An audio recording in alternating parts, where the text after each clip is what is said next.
accepter ou rejeter les choses, est la forme la plus basique de communication humaine, une partie de notre instinct de survie primitif. Lorsque nous voulons quelque chose et recevons une réponse négative, nous pouvons ressentir de la tristesse et de la frustration, car logiquement, personne n'aime entendre un non. Justement à cause de cela, sachant que nous pouvons frustrer les autres en leur refusant une demande, nous nous sentons souvent mal à l'aise de dire non aux autres parce que nous savons à quel point il est désagréable de vivre ce rejet nous-mêmes. Cependant, en ayant peur de dire non, nous limitons grandement notre façon de communiquer ce que nous voulons ou attendons vraiment. De plus, nous pouvons aussi finir par faire des choses que nous ne voulons pas faire, qui vont à l'encontre de notre volonté, absorbant ainsi nous-mêmes des sentiments négatifs tels que la frustration.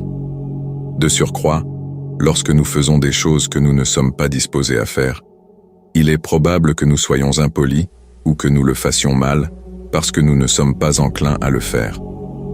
Dans ces cas, l'effet d'accepter ce que nous ne voulons pas finit par être le contraire de ce que nous pensons. Dans l'univers de la communication interpersonnelle, où chaque mot pèse et résonne, la capacité de dire non, sans avoir besoin de longues justifications, est un art subtil et puissant. Bien que ce soit quelque chose de très simple, il existe aussi une complexité dans cette pratique qui va au-delà d'un simple refus. C'est un chemin de découverte de soi et d'affirmation, où le non s'élève non pas comme une barrière de rejet mais comme un pilier d'autonomie et de respect de soi. Dans un monde qui pousse souvent à la conformité et où le oui est vu comme la monnaie d'échange pour l'acceptation et l'appréciation, choisir de ne pas s'expliquer en disant non peut sembler être un acte de rébellion silencieuse. Cependant, cela signifie en réalité reconnaître que vos choix, vos limites et vos décisions ont une valeur intrinsèque et n'ont pas besoin de validation externe. Ce type de comportement peut être un manifeste d'indépendance, une déclaration selon laquelle votre jugement, vos intuitions et vos sentiments sont suffisants. Dire non sans expliquer, c'est briser les chaînes de la culpabilité et de l'obligation auto-imposée. Cela signifie comprendre qu'en tant qu'êtres humains, nous avons le droit de prioriser nos besoins, nos désirs et notre bien-être sans avoir à nous soumettre à la cour de l'opinion publique. En adoptant cette pratique, nous découvrons un chemin vers des relations plus honnêtes et transparentes, où la communication repose sur le respect mutuel et non sur l'attente de complaisance ou de justification. Dans cette vidéo, nous explorerons comment dire non sans expliquer peut transformer votre manière d'interagir avec le monde. Nous démystifierons les mythes entourant cette approche et offrirons des perspectives sur la façon dont vous pouvez l'intégrer dans votre vie quotidienne, en renforçant vos relations et en réaffirmant votre autonomie. C'est un voyage vers une communication plus authentique, où l'accent est mis sur votre vraie voix. Regardez jusqu'à la fin pour comprendre la morale de cette histoire, qui explique comment vous pouvez apprendre à dire non, sans expliquer, et comment cela ne nuira jamais à vos relations avec d'autres personnes que vous aimez. Au contraire, cette technique peut même renforcer et améliorer ces relations importantes pour vous.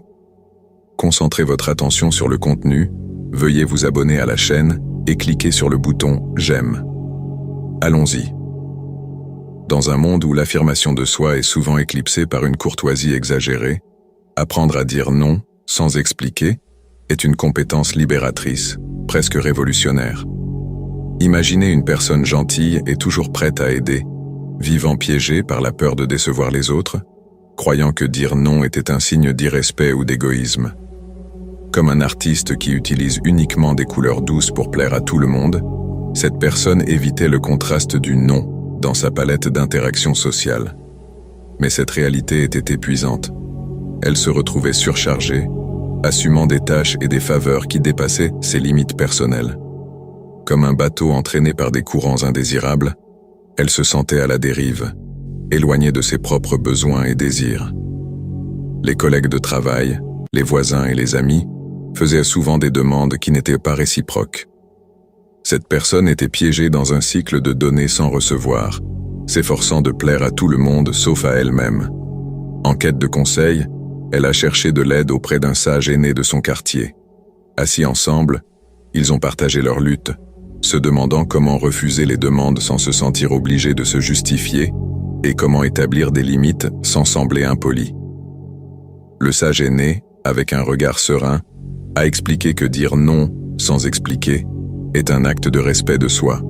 Ce n'est pas un rejet, mais une affirmation de vos priorités. Vous n'avez pas besoin d'un arsenal d'excuses pour protéger votre temps et votre énergie. Pratiquez des phrases comme « non, merci » ou « je ne peux pas m'engager à cela ». Soyez clair, direct, mais toujours cordial. Cette personne a appris que dire « non » est comme tracer des frontières claires sur une carte, définissant le territoire de son autonomie. Elle a commencé à pratiquer. Au voisin, elle a dit « je ne peux pas m'occuper de votre chien ce week-end » et à un ami « je ne peux pas prêter d'argent en ce moment ». Initialement, elle craignait les réactions, mais à sa surprise, elle a découvert un nouveau respect de la part des autres, certains admirant même sa franchise. Comme un jardinier qui apprend à élaguer les plantes excessives, elle a découvert la valeur de prendre soin de son propre jardin. Ce nouveau chemin n'était pas sans défi. Il y avait des moments où la culpabilité et la peur rendaient visite en chuchotant d'anciennes croyances, mais chaque « non » dit renforçait sa conviction. Elle a réalisé que ce n'était pas de l'égoïsme, mais un équilibre nécessaire. En se mettant en avant, elle ne dévalorisait pas les autres, elle se valorisait elle-même. Dire « non » sans expliquer est une mélodie de liberté, ont-elles réfléchi. Elles ont appris qu'en protégeant leur temps et leur énergie, elles non seulement préservaient leur santé mentale, mais ouvraient également de l'espace pour des relations et des activités plus saines qui apportaient véritablement de la joie. Et dans ces moments-là, les gens voyaient leur vraie valeur. Cette brève histoire est un rappel que parfois le mot le plus puissant que nous puissions dire est un simple mais ferme « non ». Bien que ce contenu soit axé sur le pouvoir du mot « non », il est très important d'avoir du bon sens et de la cohérence dans la façon d'utiliser ce pouvoir. Par conséquent, je vais prolonger ce sujet un peu plus afin que vous ayez plus d'outils dans votre arsenal de développement personnel et puissiez prendre des décisions dans votre vie qui attireront de bonnes choses et des personnes autour de vous. Naviguer dans la complexité des interactions humaines implique un équilibre constant entre dire « oui » et « non ». Ces deux mots apparemment simples ont un poids significatif dans nos vies, influençant nos relations, notre carrière et notre bien-être personnel. Identifier quand dire oui et quand dire non est une compétence vitale qui nous aide à vivre de manière plus authentique et satisfaisante. Je vais donner quelques exemples de la façon dont vous pouvez prendre ces décisions dans votre vie quotidienne. Dire oui est approprié lorsqu'il s'aligne avec vos valeurs et objectifs. Si une opportunité ou une demande est en harmonie avec vos valeurs fondamentales ou vous aide à progresser vers vos objectifs, dire oui peut être un choix puissant. Par exemple, si vous valorisez l'apprentissage continu, accepter un projet difficile au travail peut être un oui qui favorise votre croissance personnelle et professionnelle. Soutien des relations saines. Dire oui pour passer du temps de qualité avec des amis ou la famille, ou pour soutenir quelqu'un dans un moment de besoin, peut renforcer vos liens interpersonnels. Ce oui reflète l'empathie et la connexion, des ingrédients essentiels pour des relations significatives. Favorise le bien-être et le bonheur. Si une demande ou une opportunité apporte de la joie, de la détente ou du bien-être, dire oui peut être une forme de soin personnel. Cela peut être aussi simple que d'accepter une invitation pour une promenade en plein air ou de participer à une activité que vous aimez. D'autre part, dire non est crucial lorsqu'il compromet votre bien-être ou votre intégrité. Si une demande ou une situation menace votre santé mentale ou physique, ou votre intégrité éthique, dire non n'est pas seulement approprié, mais nécessaire. Par exemple, refuser de participer à une activité qui contredit vos principes moraux ou qui exige plus que ce que vous pouvez gérer est un non qui protège votre essence fondamentale. Évite des relations unilatérales. Si vous vous trouvez constamment à répondre aux besoins des autres tandis que les vôtres sont négligés, il est temps de reconsidérer et de dire non. Ce non concerne l'établissement et le maintien de limites saines, génère du ressentiment ou de l'épuisement.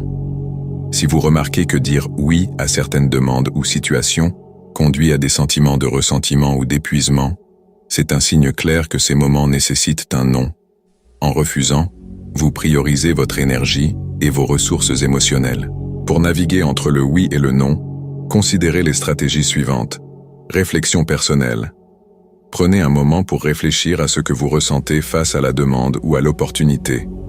Si cela évoque des sentiments négatifs ou de l'anxiété, cela pourrait être un signe pour dire non. Évaluation des priorités. Analysez si la demande s'aligne avec vos priorités actuelles. Si elle ne contribue pas à ce qui est important pour vous à ce moment-là, le non est probablement la réponse la plus appropriée. Écoute de l'intuition. Souvent, notre intuition nous donne des indices clairs.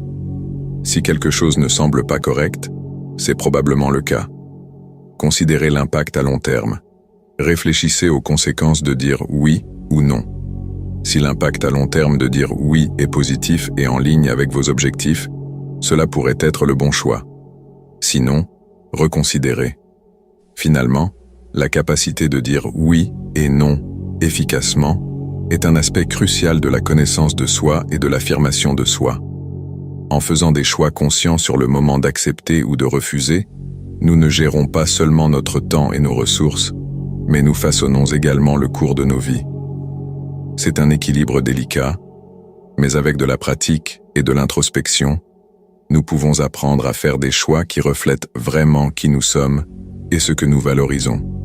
J'espère que vous avez apprécié la vidéo et puisque vous êtes arrivé jusqu'à la fin, partagez vos pensées avec nous et écrivez Sagesse blindée dans les commentaires.